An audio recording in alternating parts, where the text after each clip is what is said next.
Hindi ba ng kutsara? Ay guys, nagbubunga nga.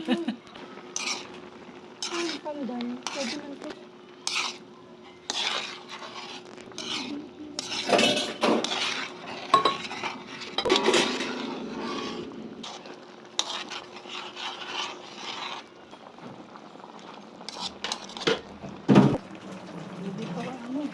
Ayan.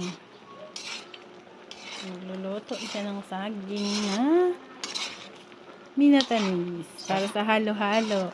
Favorite niya ni. Ayaw niya kumain ng halo-halo na walang Kahit pagod ma. minatamis na saging. Oh, diba? Ayan, yung lababo lagi maraming gasin.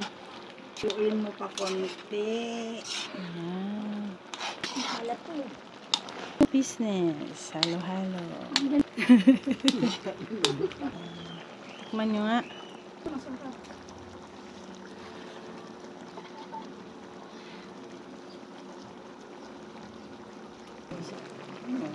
Okay na ba yan, ah?